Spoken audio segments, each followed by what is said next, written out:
Hello and welcome to the Tennessee Informer. Thank you all for joining us tonight. It's been almost 24 years since 9/11, and despite saying we would never forget, apparently many have. At least in New York City, of all places, where an Islamist and a communist named Zohran Mamdani may very well be elected the next mayor. Have we forgotten the ideology that led to the attack and so many others since then? I think we really never learned the lessons of the attack because of idiots like George Bush and others that assured us that Islam had been hijacked by an organization called Al-Qaeda that perverted a peaceful religion for its own purposes. He then proceeded to declare a war on terror. How's that working out across the world? But Islamists are not limited to terror attacks. They use politics as well. Political Islam is alive and thriving in the U.S., and we better wake up before it's too late. Think it couldn't happen in far-left Nashville, which has already elected Muslims? Our guest tonight is Cathy Hinners, author of Muslim Brotherhood, The Threat in Our Backyard, and creator of the blog DailyRollCall.com. She keeps a close eye on what the Islamists are doing here in Tennessee, and she has identified someone who is already an elected official in Nashville that might possibly be a Tennessee version of Mamdani. Cathy will join us in just a minute, but first, a Trump update.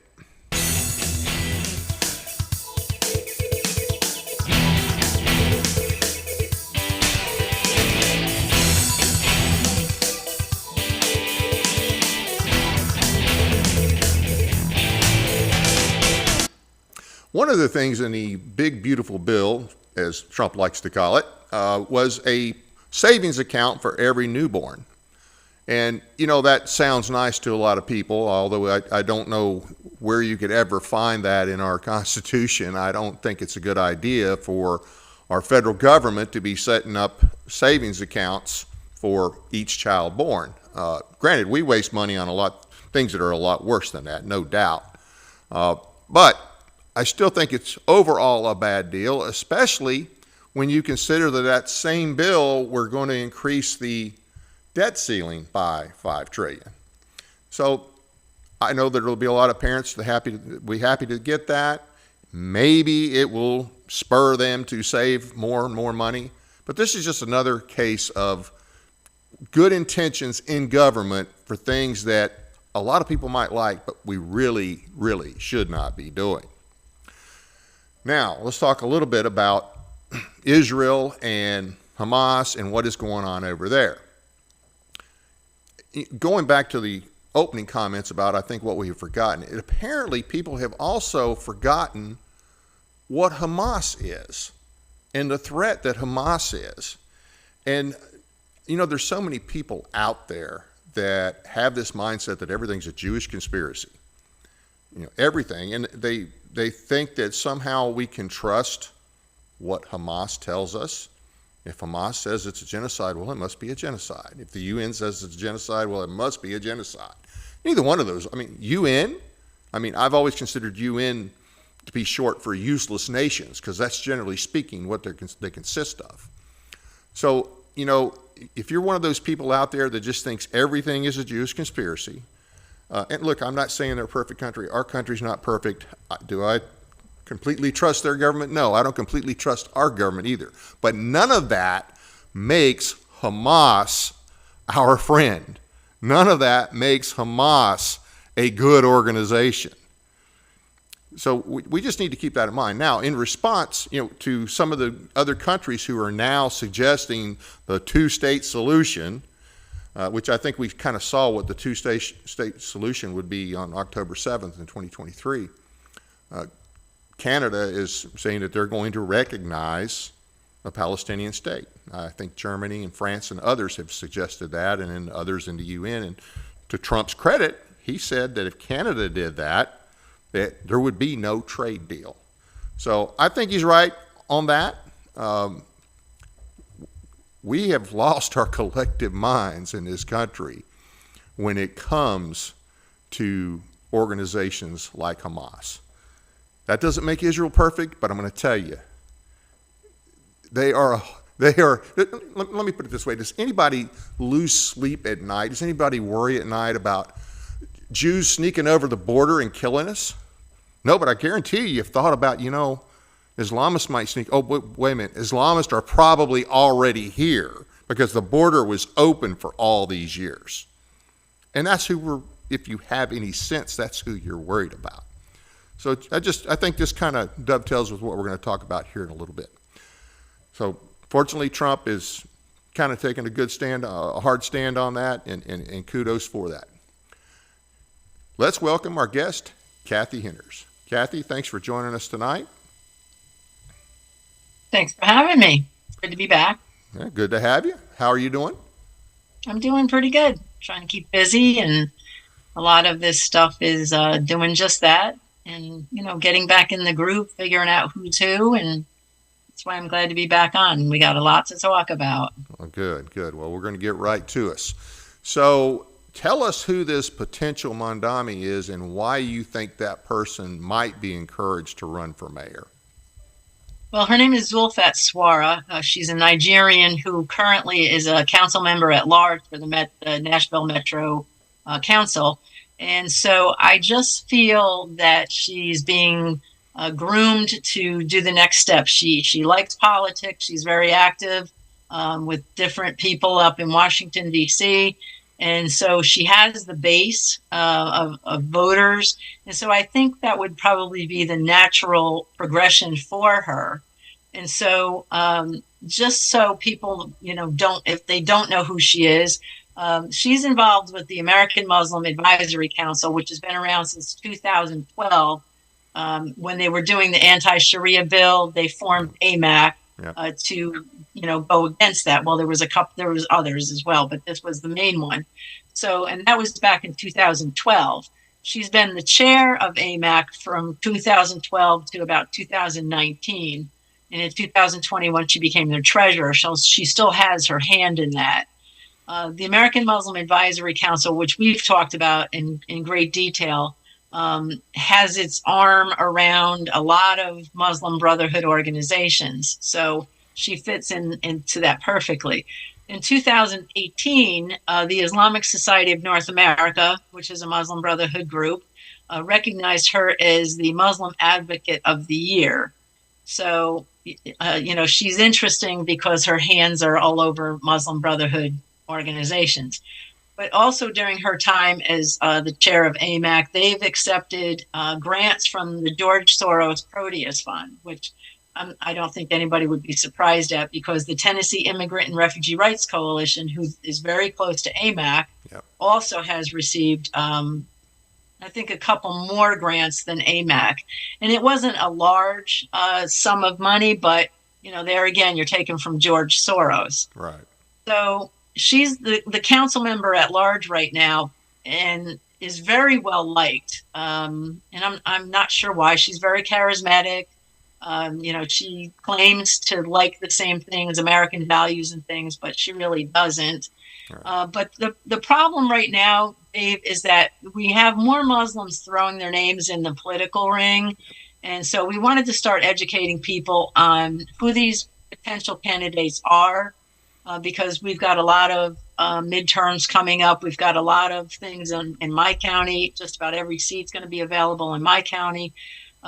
So since she's the only elected Muslim in Tennessee, we thought we would start with her. We have no idea that she's going to run. I'm not trying to say she's, put her name in to run. We don't know that yet. But it would be a natural progression for her to try to be the mayor of Nashville. Is she the only elected one in Tennessee? I thought we had some at the state level. I thought we had one from Memphis, I thought. I don't remember if that person made it or not. I don't know. I want to say she is the only Muslim. Several have run. We had another one run. She was, I believe, from Gallatin a couple of years ago, right. And she didn't make it either. And then there's Zach Moyhuden, who we can talk about later. He's in my Coffee County, and he's run 2 or 3 occasions for commission and school board here in my county, and he hasn't made it. Right. But now let me just say something here. She's at one of the at-large positions in the city council of Nashville, and if I'm not mistaken, she won by the highest percentage of any of Yes. the at-large candidates. Yes, she did. And so we know that her base is large, but we know that she's very well liked. She tends to hit the right notes at the right time with the right people. But the disturbing trend now with the Muslim candidates, they have no problem talking about their socialist, communist ideas like, Mamdani. So I just wanted to show some of the things, how they kind of closely resemble each other. We also have to remember she was co-chair for Bernie Sanders' campaign here in Tennessee, Right. and Bernie Sanders is a full-blown socialist. Yep. She was the co-chair of his campaign here. So to start with, we know that Mamdani wants to make the New York City bus station free, fast, and more reliable. Zulfat also wants to reform the WeGo bus system in the city of Nashville. I have her quoting, it says, "The issue with bus rides over the years is the lack of frequency and reliability. While there has been improvement, WeGo must continue to increase their frequency and reliability where riders can plan according to a reliable schedule. It's also important for WeGo to extend bus hours so that they can work early or late." So, that's an interesting thing because they're not thinking about who's going to pay for that. Right. Oh, they know, they've thought about it. They don't Yeah, care. you're right. They have thought about it, but it's like, we go back to that socialist idea where everything's going to be free. Yeah. And certainly they want faster and more reliable, which I get. I think, a bus system should be that. But I don't know that the bus systems can build around people's schedules. Right. I think people have to build around the bus schedule. And Yeah. so, and that idea with them is like, ridiculous. So Mamdani wants to abolish the police, and we know now he's kind of backing off saying that. Right. He's a disgrace. He showed up at the officer's funeral today, and was received well by the family, but he was not received well by the thousands of police officers that were there. They did not turn their back on him like they did with de Blasio, but they disrespected him in other ways. Zulfat doesn't use the word abolish, but rather, quote, find new alternatives. So the Nashville Banner asked a bunch of questions back in 2023. And so I picked the ones that have also been answered by Mamdani. So the next one was, does Metro need more police officers beyond the unfilled positions? Well, we all know Nashville is running short of police officers, as is New York City. New York City is about 10,000 less. Wow. I believe the last time I talked to James Smallwood from Metro Police, it was maybe 100. That's still a lot. So that's a lot, Yeah. But her answer was, quote, no, we need to invest in non-policing alternatives that are preventative and non-punitive in nature. Use of mental health professionals on calls, as well as community programs on education. Being a retired cop, I worked with a lot of social workers. We had to call them in on, calls all the time. And the interesting thing is, they didn't want to go into the call until, we secured the scene that we were on. Because Right. when we had to, call for them, there was a mental health issue. And so, I thought about that after the 4 people got shot and killed on Park Avenue the other day, on Monday. And I thought, you know what? There are no alternatives to law enforcement. I'm sorry. Nope. To keep law and order, you have to have that. But she jumped on that bandwagon from, a couple of years ago until currently. She's still on it, that they need policing alternatives. Does Nashville still have an oversight committee, or did we they get rid of do. it? Is she on that, or do you know? No, she is not. Okay. She was not anyway. But yeah, they're still pretty active. And I call them the overreach committee because, they wanted the ability to issue summonses for police officers to go before them and testify about things. I'm like, no. Right. We've got internal affairs and, other We have other courts. agencies that, yeah, we do. We have a system, and Yeah. sometimes, the system needs tweaking. But overall, we have a system in place, and we have to have law enforcement. So I'm always kind of amused when they think we can get rid of it. And Mamdani or Namdani there, he's, backing off. I mean, he's been hardcore, get rid of the police. And so I guess yesterday he changed his mind and said that, this guy was a hero and the city police were heroes. And people need to keep that in mind, though, that in a city as dense and as highly populated with all types of people, you better keep your law enforcement. Yeah, absolutely. So, and I can't imagine what that would look off. You're talking, there's right now, I think there's 36,000 police officers in the city of New York. And, how do you do that? How do you just get rid of it? But whatever.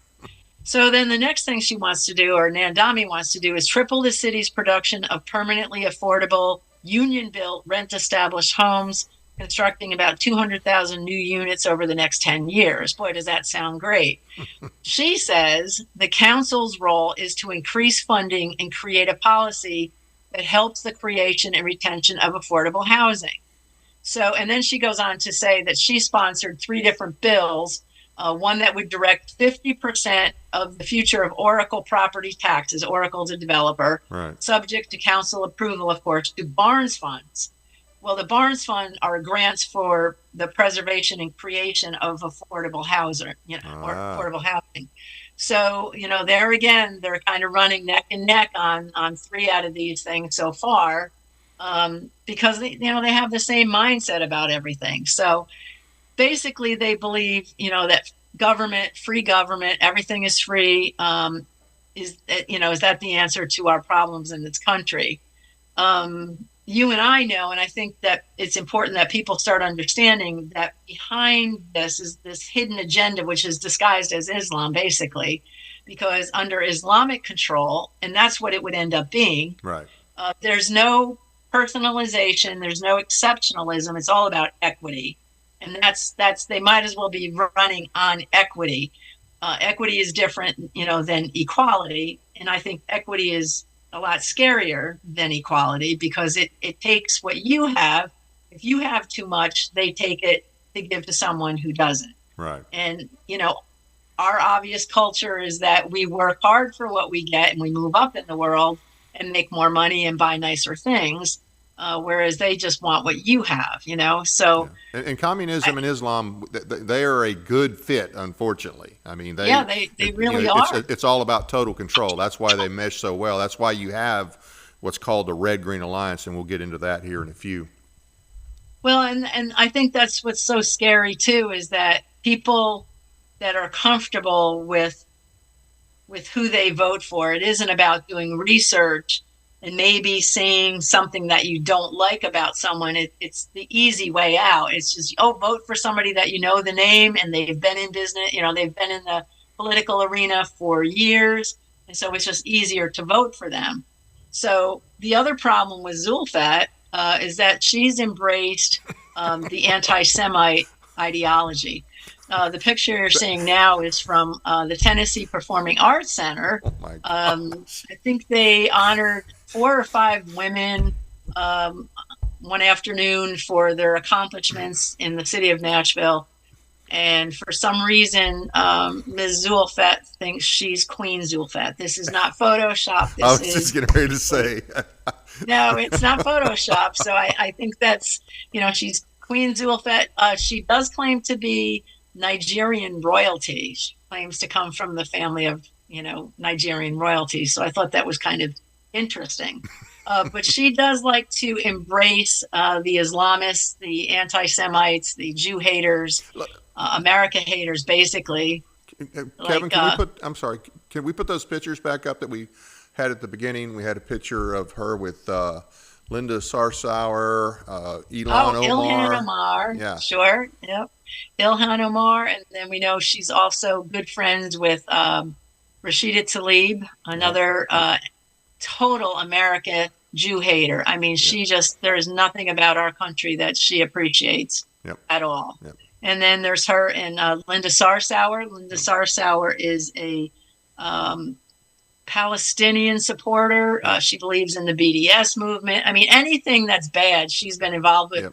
Going back to Michael Brown in Ferguson, when those riots were happening, he brought the Muslims, I think it was called the Muslims for Michael Brown, She had a big contingency there, and they caused a lot of problems. She's not opposed to being arrested. She's been arrested several times. So these are the people that Zulfat likes to associate with. And these aren't one-time pictures. These are pictures that are just the last ones that we picked. When she goes to Washington, she seeks them out and she meets with them. And so, that in it of itself, I think, is problematic. She's even done social media posts where she says that she is inspired by them. So if you're inspired by, that's pretty scary. Yeah. And then we also know that in the first term that she won, she was sworn in on the Quran, which I do not believe we should be allowing at all. I don't either. Absolutely. It's so antithetical. There's the picture of her being sworn in on that. They're not legitimate, really, but they're making laws and changing everything like they're supposed to. But she also is inspired by, and I think most people recognize the name Justin Jones. He's a state representative. The worst of the worst in Tennessee. Yeah, absolutely. And he just had Ilhan Omar and him did a town hall in Antioch a couple weeks ago. And it was pretty well attended, which I was kind of surprised at. But, they all are pushing the same ideology. But I think if people don't understand why we're honing in on certain people, their goal overall is to conquer America, which they know would be impossible basically in a war. So they vowed to come from within. Right. And every time they're elected, it gives them that leverage to do exactly what they said is coming from within and effecting change. And that's how, we're starting to see more and more pockets of little bits of Sharia here or halal products or banking. Yep. And so this is how they're doing it. It's very, it's baby steps and it's very methodical, but we're seeing an uptick in this now. It's not as slow as it used to be. They're coming forward, more and more. So I would ask people in any county that they're listening to, start paying attention. And it isn't about hate. It's not about bigotry. It's not about whatever, Islamophobia or whatever. It's start paying attention to your Muslim population within your own county and pay attention to commission meetings and planning meetings. Start watching to see if mosques or Islamic centers are going to be built in your county. Right. Because, when we look at what's happening over in the UK, and we are not far behind that, and they're done. I mean, they got cops now arresting Christian preachers who are out doing their thing on the street, and then a Muslim will walk by and say, "You're harassing me," and they arrest them. So, we may say, well, we have a constitution. The Constitution is a piece of paper. Yeah. It's our founding document, but it's got to be enforced. It's just everything is just a piece of paper if you're not going to enforce it. Bottom line. And we don't, So the other thing, along with watching your counties for that, is to watch your county's Democratic parties. We're having an issue here in this county. The head of our Democratic Party is a school teacher who is a socialist. He belongs to the Democratic Party of Socialists. Very into the LGBTQ crap. There are more blue dog Democrats. The Democrats in Tennessee, Nashville, anywhere in Tennessee are just as far left as the Democrats in New York City, just as far left as the Democrats in San Francisco. Pick a place. They're just as far left. And they are, at this point in time in this country, if you're still a Democrat, you're uninformed, you're misinformed, or you're a communist. One of those three. That's right. Yeah. And that's really, I find it very frightening and disturbing that could be a trend where we're headed. But people have to know that more and more Muslims are running for office, are being elected. Take a look at Minnesota. We've got a Somalian of all people. We know Somalians hate Americans. Yeah. And here this guy is probably going to, win his mayoral. Yeah. In Milwaukee. That's in Milwaukee. And in Minnesota, In Minnesota, they play the call to prayer over intercoms in Minnesota. Yeah. It's ridiculous. And that's why, when I tell, people to start paying attention in your own county, the call to prayer is 5 times a day. And so if you're up to hearing that, you can hear it depending on the size of the speaker. You can hear that for a mile or more. And so, we're not ready for that. I don't believe we're ready as a society for that. People have to get off the notion that Islam is strictly a religion. It's a very small part of religion. Right. It's a political way of life. Yep. And so until people get that, but I do see a trend. I do see people wanting to know more about it and also understanding it more. And so I think this is the perfect time to continue to educate them.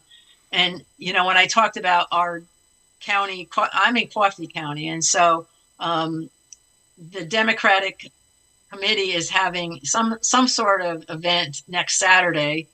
And they're bringing in one of the Muslims from the Murfreesboro Mosque. His name is Abdul Kati, and he's with the Murfreesboro Muslim Youth. So there you go with that, collaboration between them again. And that seems to be the new trend everywhere. The Democrats are forming these alliances with Islamists. Yeah, the Red-Green Alliance. It's been around for years, but a lot of people, it's just, I don't know why they don't get that. It's there. Yeah, people are interested in that, they're focusing. Well, I think most people are so overwhelmed with things, especially if you got kids in school.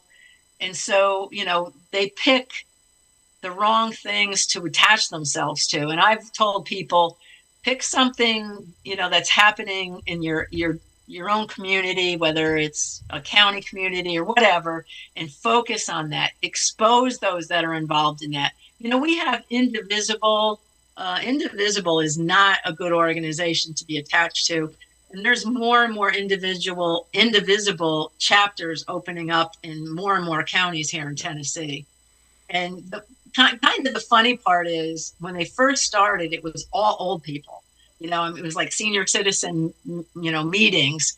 But they have the ability to do some damage to, to candidates that are running or to the political realm in your own county. So, these are things, and that's the other thing too. SEIU has always backed Zulfat. I believe I had a picture of that, and I'm sorry I forgot that.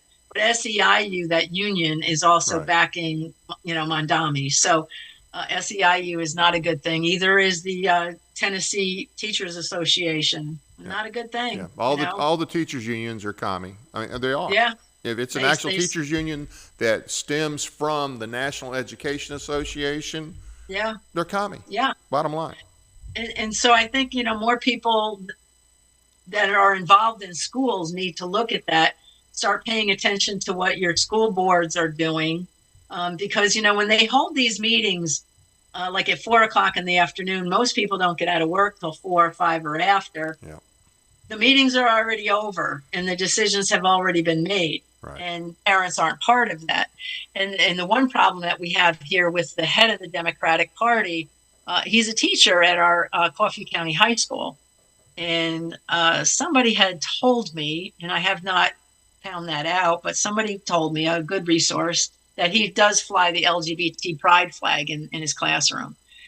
I know that we had a law that passed through our House that was trying to ban everything but the American flag. Right. And then the Senate crushed it. Yeah. So unfortunately, and I don't know why they would crush that. Well, the American got people flag, like Randy McNally in charge of the Senate. That's not all that surprising. And so that's, but those are the things people need to pay attention to. If you don't mind your kid going to school with a rainbow flag, then that's your prerogative. But I think most people don't want to know the teacher's sexual preferences. Right. Teach me. Don't, I didn't know any of my teachers' personal things. I didn't know what they were politically or anything else. And that change in our structure of schools is very dangerous. And so I think people better pay attention to all of that, So we've been talking about the Red-Green Access Alliance. It's the leftists, I guess what I find amazing is the leftists and the Islamists obviously are banding together in more ways than one, but they both oppose basically the same thing, Western values. They absolutely hate that. But like you say, they're basically communists. And I think people shake their head, when we start talking about that because people don't want to believe that. Right. But what we're seeing, it's interesting, is that through these alliances, you have the LGBTQ or whatever it is movement, and Islamists won't publicly condemn it. They won't really embrace it, but we know that Muslims are very opposed to homosexuality. And so we also know, and especially in Iran, but in a lot of the Middle Eastern countries, they throw gays off of roofs, and right. I got the biggest kick out of when they had some pride parade, or it was a rally for something, and the guy had gays for Hamas. Yeah. And I'm like, how does that work out for you, Yeah. But now the Muslims, even though they're most of them, do oppose that, they're willing to work with them now against Western civilization, against us, against our government, against, basically Christian civilization, Judeo-Christian civilization. They'll work together against that. And what's really crazy is the deception that's in play. I mean, we know the word taqiyya, right, which is the art of deception for Muslims, and they're very good at that. So, while they don't actually embrace that, that movement, they don't condemn it, because right. then they would be ostracized just like anybody who speaks out against it, But I think that's kind of interesting. I just wanted to go back real quick about Mamdani. I found something interesting, and I don't know that he is, but I read an article that says that he is a Shia Muslim. Shia Muslims identify as Twelvers, and I think that's very interesting, especially with what's been happening over in Iran. Their belief is that the 12 imams are descendants of Muhammad, and that the 12th imam is currently alive and he lives in a cave somewhere in the Middle East. But what's interesting is the relationship of Twelvers within the Iranian government. We know that those involved in the present day nuclear problem that Iran has, they believe that the Mahdi's return must be brought on by global destruction. And what other way do you do that? Obviously, is by nuclear, demise. So I just thought that was interesting. I haven't seen where he's publicly said he was a Shia Muslim. He's from Uganda, so anything is possible. But, there is a whole contingency of them that are Twelvers. And so I think I thought that was kind of interesting that he may be one with those views, which I think is kind of hysterical. But so just, I'm going to have to look more into that. But there was an article about that. So I thought that was kind of interesting. So that's that on Mamdani. I won't talk about him anymore.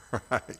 And I think we already talked about, they do have some of the same funding sources. Both of them have been funded by Soros and other type groups. Obviously there's going to be Muslim Brotherhood funding, although, Muslim Brotherhood is it's not a corporation. CARE would be the closest thing to a Muslim Brotherhood corporation. And I'm sure they're going to really get support from both of them. That's the other thing too. We talked about Hamas earlier. Well, back in early 2000s, between I think 2007, 2008, you had the Holy Land Foundation trial, which was the biggest terror financing trial in history. And at that time, the FBI recognized, they said that CARE is Hamas. Now, Hamas used to be a recognized terrorist organization in our country. As far as I know, they still are, but I don't understand why we're allowing them, for all these different groups associating with Hamas or claiming Hamas.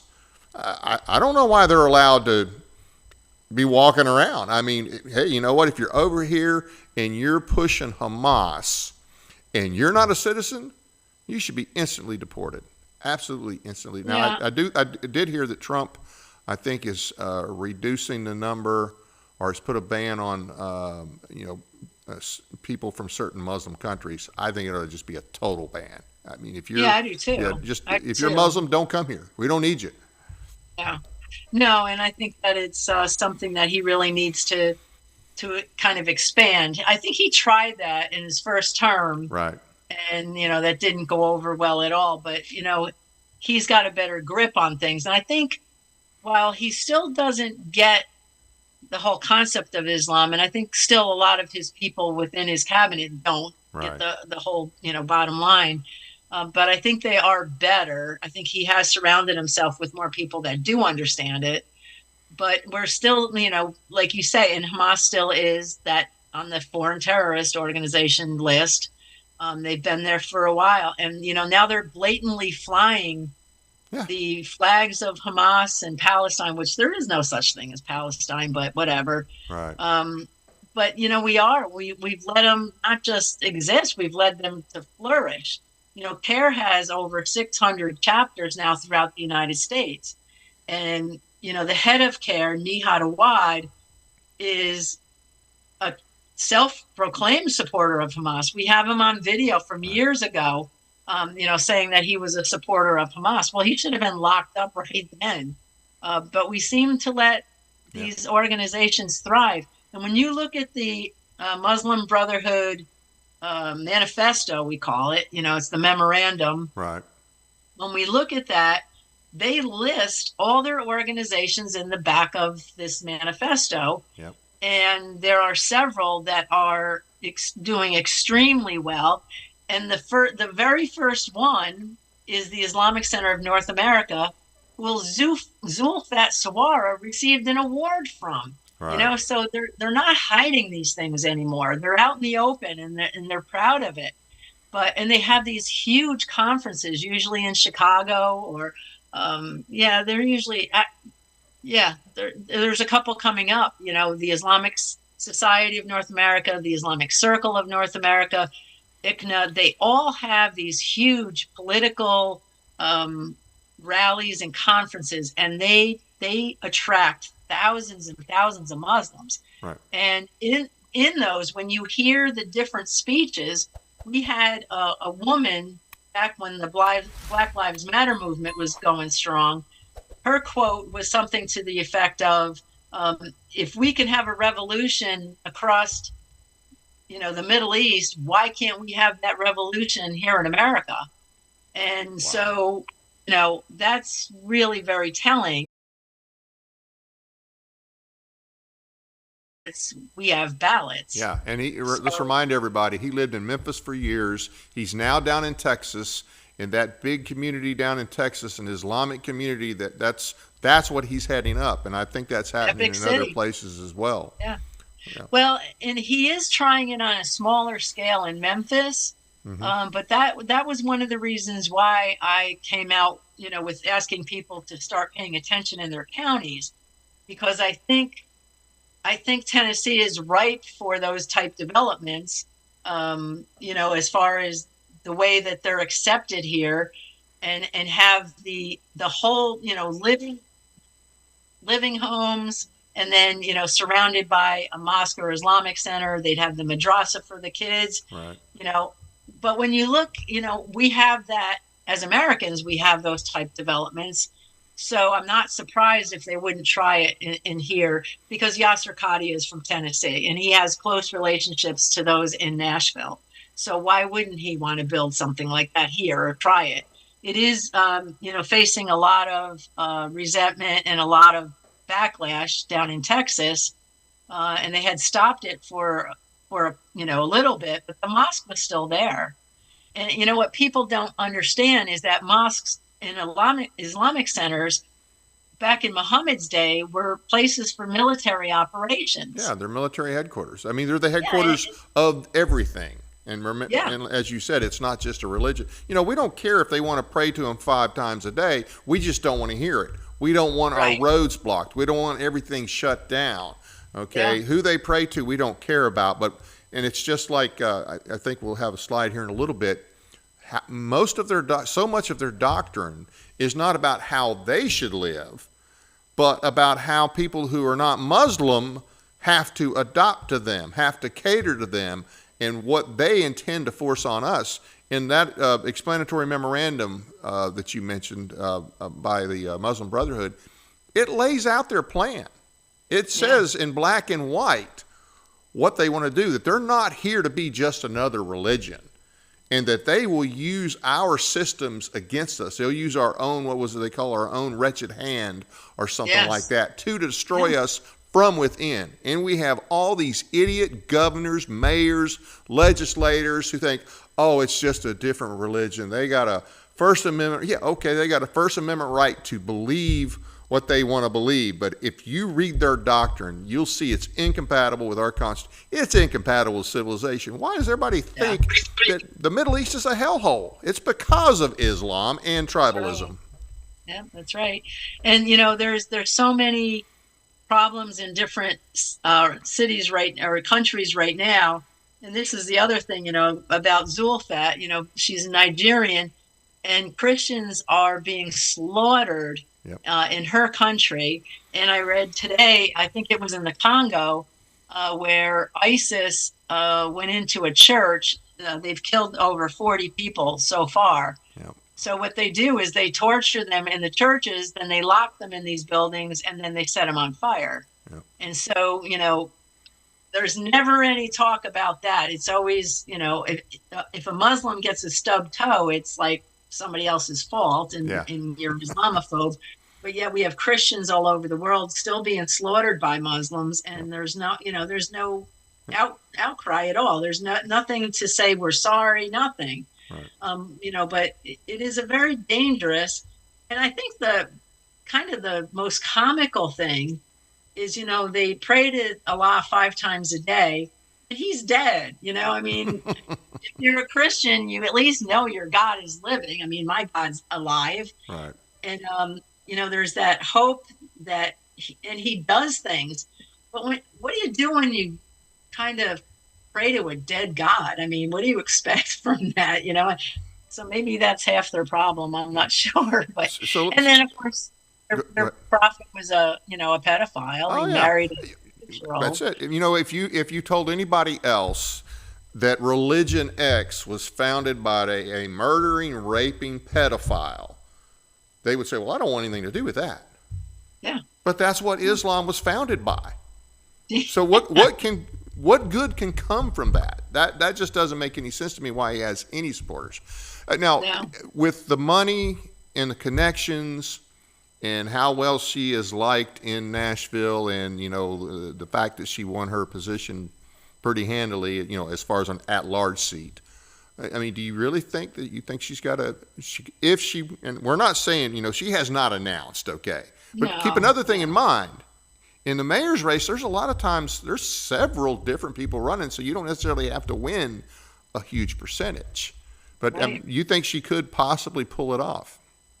I believe she could. I think her support is pretty wide. I think it goes outside of, the city of Nashville. And, she's got Justin Jones and, the other one there, Justin Pearson and Gloria Johnson. She has all the wackos. Right. But they're all socialists, but she has the support of those. And so, I think she would stand a good chance of being elected. I do want, I was looking at my own website, and I found an article that I had written back when she was running. I think it was the second time. And what really disturbed me was that in 8 different photos, she was holding the American flag upside down. And so I thought that was to me, that's a sign of disrespect. Yeah. But, it wasn't a real big one. It was probably like an 8x10 size flag. And still, who holds it upside down all the time? Every single time. It was on a stick, but then it's pictures of her with, supporters, and they're holding their flag up. And there she is, disrespecting the American flag. So, people need to look a little bit further into, what she really says. They're very deceitful people. They depend on deception actually to win over people. They've got their dawah, which is the proselytizing of Islam. And, that makes them such good religious, pious people. Right. But if you start paying attention to their friends and their associates, and I would say right off the bat, her being inspired by two of the worst Right. in our country is really disturbing. And so I just hope that people would, because we're not done, after this show, there'll be articles that will start coming out. And certainly when she does decide to, if she does decide to put her name in, we will be all over that, Right. hopefully educating people. Yeah. But we'll have to see. Well, whether it's her or whether it's another Islamist, people need to remember that in Nashville, which we know it's far left, you don't have a lot of Republicans there. The left and the Islamists are going to work together. So, maybe it's not her, but it could be any of them that, have a good following. They're going to have the support. The Red Green Alliance will be working together, full force to try to take over Nashville. Now, I think we mentioned this a minute ago, but what can you tell us about Jetpack? Jetpack is a new, kind of a new trend that's coming out that we're just starting to see, but it actually means Justice, Education, Technology, Political Advocacy Center.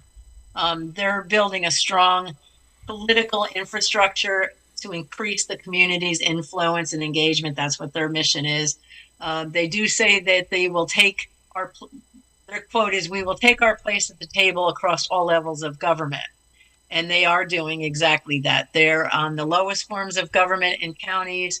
They're judges. I mean, they're working their way up, into the larger political scales. They were founded back in 2015 by a guy named Nadim Mazan from Cambridge City over in Massachusetts. And he won so I almost said bigly. Isn't that a Trump word? Oh my God. He won so big that they based this whole format on his success. And basically what it is, it's to reach voters. It's showing our youth, or not our youth. They're looking to, they have a youth program and a public service fellowship, which I thought was a weird term for them to use. But anyway, they're looking to teach young people how to reach voters, how to build, local movements, how to leverage the right resources, and then even how to overcome Islamophobic attacks. So this is what they're training, but they're training their young people politically, how to run a political system. We aren't doing it. Our young people, if you asked a Gen Zer, certain questions about the political environment, you're not going to get a good answer. No. They are inspiring their young people to engage in the civic process. And they say about, if you want to affect change, then you have to become a politician. And so, they have this whole movement, and it's a very well-funded movement. Now, I am trying to find a connection between Soros has so many funds, the Open Society Foundation, the Proteus Fund. It's hard to find, but I have been looking up that. The Soros Foundation did fund the Workers' Family Party, which with Mamdani was part of. And the Tides Foundation as well. Yes, yeah. And I can't find that connection with Zulfat. But as we get closer, they'll have their PACs and stuff, and then we'll be able to figure out that. But I think what's interesting about them training young people for leadership down the road, that's what this guy from Murfreesboro is coming to meet with the Coffee County Democratic Party in a couple of weeks. So, people need to put two and two together. He's from the Muslim Youth Association in Murfreesboro, and he's coming to talk to the Democratic Party here in this county. And I'm sure it's not the only county they've done this event in. So, and I'm sure he'll bring friends from, the mosques and certainly the Islamic Center in Nashville. But, we have a guy that's here. His name is Zach Moyhuden. He's, like I said, he's run for office and he's failed miserably. But you can tell he's trying to be active. He's getting his name out there. This is what's disturbing. He's an engineer with the base here in Tullahoma. The Air Force Base. Yes, the Air Force Base. I believe he has a rather high clearance. So that I find to be very disturbing. Yeah. He was one of the main speakers back in 2013 when there was that conference that had Bill Killian, the U.S. District Attorney. Yeah. Oh, yeah. I remember that one. Yeah. And Ken Moore, the FBI agent that was supposedly only meeting with Muslims. And I was so proud because so many hundreds of people. I remember that. It was packed, and it was great. And he was the first speaker, and he talked about change. And I thought that was kind of interesting because that's obviously what they're doing to look to effect change. But Jetpack is quite a large establishment. They're fairly new, 10 years old, but they really are growing, and they're doing well as far as training. The trainings that they have are filled.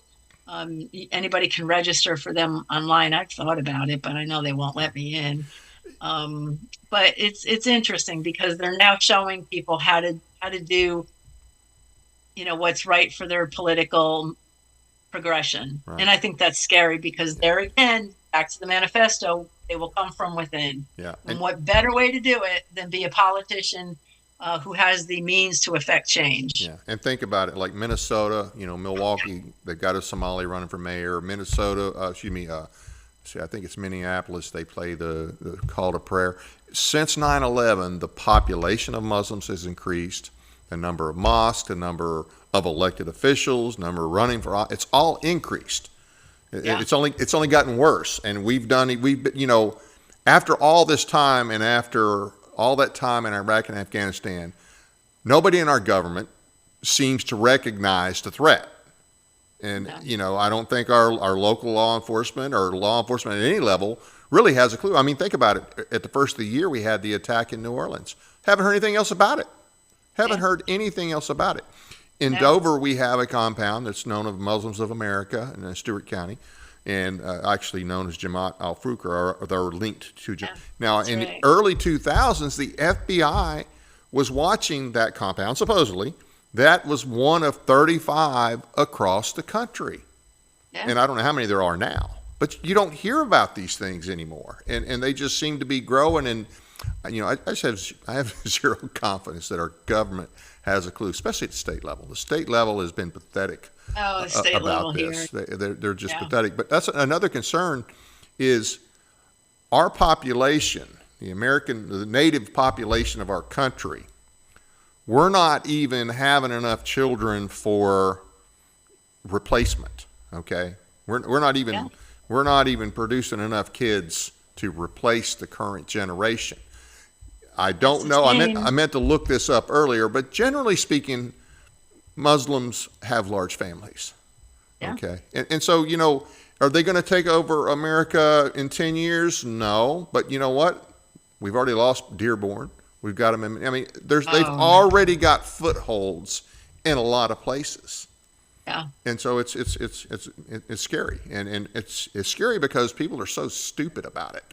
And I don't know what it takes for people to wake up to this threat. I really don't know. Well, they didn't really wake up with 9/11.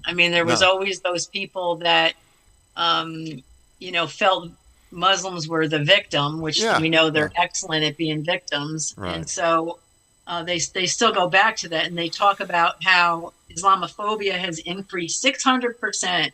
Since 9/11. Well, no, it hasn't. If anybody's got a victim problem right now, it's the Jewish people in this country, where they're being kicked off college campuses and beat and everything else. So, well, Christians are discriminated against as well anymore. Both. And it's really, we'll see that here.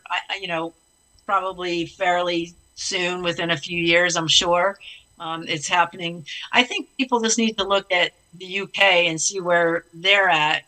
But the Muslim call to prayer and they block the streets. Actually, it's kind of strange. I watched a lot of the funeral today of that officer that was killed in New York City. Obviously, he was a Muslim. There was no American flag draped on the coffin. It was a flag of Islam, green and white. Oh, Um, wow. his wife and the other females were in full burqas. I mean, they were in faces covered, the whole 9 yards.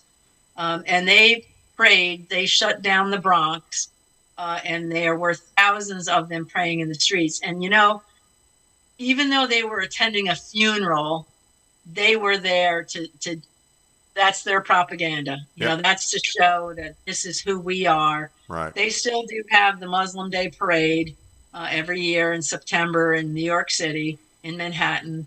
And so, I was torn because obviously he was a fellow officer, and I certainly feel bad that he was gunned down and killed. But everything, there was no sign of him being an American whatsoever. And I was really annoyed when I didn't see the American flag. Wow. I thought that was a little That telling. says a lot. That says a lot. Yeah, like where he's from Bangladesh, and where are his loyalties? Right. But when I saw the wife in full burqa, I was like, oh wow, they're not Americanizing, they're not Westernizing, no. They're not picking up how we live. They're bringing their stuff here. So why did you even bother leaving there? Right. I don't. Right. Well, and I don't know why we leave. We used to limit our immigration. We used to limit it to Christian countries, and if you were not from a compatible Western country, Western civilization country, if you were not compatible, then Edward Kennedy and LBJ, and they've just opened the floodgates, and we've let all the garbage in. Yeah. So, and we don't have anybody. I mean, we look to Trump to do everything. Yeah. But if you don't have that background, or you don't have somebody that's going to tell you or show you the actual way of Islam, then you're not going to pay attention to it. Yeah. And that's allowing them to just continue to grow and to flourish, and that's very problematic. I think more and more people will see that. I think people are still rolling their eyes when we start talking about Islam. They're like, oh, there they go again. Right. But if they would just listen and research, I mean, we didn't make this stuff up. Read their own words. Read their own words. Yeah. And that's why we can't, CARE has tried to come after me before when I was a law enforcement instructor. But when you use their own pictures, their own, documents, their own everything, how do you sue somebody? You can't win with that, because I'm proving that this is from them. Right. The next great thing, I think, will be, artificial intelligence. The next thing they'll be saying, oh, that's not us, that's created by, AI or whatever, which I think is a very dangerous thing to go down. But, right. That's where we're at, but. Yeah. Now, your website is dailyrollcall.com, and there's your book, Muslim Brotherhood in Our Backyard. It's a good book. I've read it. Now, I want to say something about your website, because your website, it's not just all about the Islamic threat. It's got quite a bit of that on there. You've got issues about immigration, illegal immigration, and other things. Most of them are Tennessee specific, though not exclusively. It's a really good website.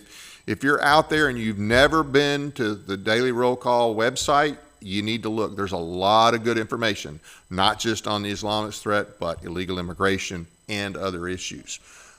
And I don't know, I think you did an article not too long ago. I know it's not a weekly thing, but yeah. And then another website that we want to mention is Center for Study of Political Islam International. This is Bill Warner. We had him on the show a few months ago, and just notice that 51% of Islamic doctrinal texts are about politics. The goal of these politics is the submission of all people to Muhammad and Allah.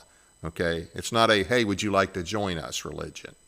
It's like, once we get enough numbers, enough power, control the levers of power, you will do what we say. So people need to wake up. We need to wake up. And I need to get in touch with Bill. I need to see if I can get one of those guys, maybe from England or somewhere, to come on here and talk about what's going on in the UK. I mean, UK and France, they're toast. They are toast. Oh, yeah, they are. They really are. And I think people think that it's always the mentality of it's over there. Well, over there is coming in our back door and has come in the door when the border was open. But, for those that don't know Bill Warner, he is fantastic. He is a walking encyclopedia. Anybody that knows Islam, he might know more about Islam than some of the Muslims, because he is just, he's brilliant. And, he's been a wonderful mentor and friend, obviously, to us, to you too. And so his website is incredible. And his books. Yeah, they're easy to understand. Very easy to understand. Yeah. I kind of modeled my book after his, because he told me to make them very short and right to the point. And that's the way his are. And so you can learn so much so easily from his books. Yeah. And so, every time you have him on, I try to pay attention, because he's full of it, but it's the good full of it. His book, Sharia Law for Non-Muslims, it's a little short book with a red cover. Excellent. I mean, it's compact, doesn't take long to read, but it lays out. If you just read that, you'll know why Islam is a threat. So, any closing thoughts? Anything else you want to hit on? Well, I just want people to, put aside their, their thinking that, this is a great religion. It's one of the founding religions in the world, and try to understand that there's an agenda under the guise of the religion. And that's where they're brilliant. 1,400 years of saying what they're going to do and slowly, methodically doing it. And now where we're at in society right now is they are moving a little bit quicker. The goal is an Islamic caliphate, which is, just everything is, like you said, everything's under Islam. And if you read that book on Sharia law, look up Bank of America and look down and see they have halal products. Halal is everything that's permissible. Right. And so it's they're making investments. Your retirement has investment in halal products. And so they're there. And so people need to just wake up. And whether they're successful or not, they are always attempting to do it. The Nazis weren't successful, but they were a serious problem, and a lot of people died and suffered because of them. Same thing. The Soviets, Stalin during that time, they weren't successful overall, but a lot of people suffered in the meantime. So they may or may not be successful, but they can create and have created a lot of misery. One of our earliest fights in this country, we had the fight with the Barbary pirates in the late 1700s, early 1800s, when our country was young. The Marine Corps song, From the Halls of Montezuma to the Shores of Tripoli. Well, Tripoli, that was the Barbary pirates. And Jefferson and Adams give accounts of, going to talk to hey, why are you attacking? And they were still fighting the Crusades. And they're like, well, this is what we do, essentially. Now, that's my paraphrase. This is what we do. So it's amazing. And so, if people don't want to learn about Islam, look at the Red Green Alliance. Read anything on the Red Green Alliance, and you'll see this is what they're doing. The Democrats and the Muslims are huggy these days. So there's a lot to learn. Absolutely. Well, hey, thanks for being with us, for coming on. We'll definitely have you back again soon, and I'm sure you'll have some more good updates. Not necessarily good news, but good updates. I just would love to give good news just once. I don't have any good news. We'll work on that. We'll do a special good news show. There we go. All right. Hey, I want to thank the audience for taking the time to watch our program tonight. Please be sure to hit the like and subscribe buttons, as well as the notification bell, so you never miss an episode. We appreciate your support. Speaking of support, thanks again to Jonathan Mary League's donation, made our July's programming possible. We really appreciate it. It doesn't cost anything to subscribe, so please subscribe and share us with your friends. Check out our radio podcast on iHeart, Spotify, and other platforms as well. Sign up for our weekly newsletter at our website, teeninformer.com. Find and follow us on Facebook and X. Look for Dave's Raves, which are 2-minute audio commentaries on current events. Next Monday, our guest will be Kent Morrell, who is challenging Robert Briggs for Senate in 2026 in Tennessee District 7. Briggs certainly qualifies as a reptile. I've mentioned the reptile files on this show. If you're in his district, you don't want to miss this. And if you're a constitutionally minded conservative anywhere in Tennessee, you need to hear this. I hope you'll join us again next time. That's it for now. Good night from Paris, Tennessee, that is.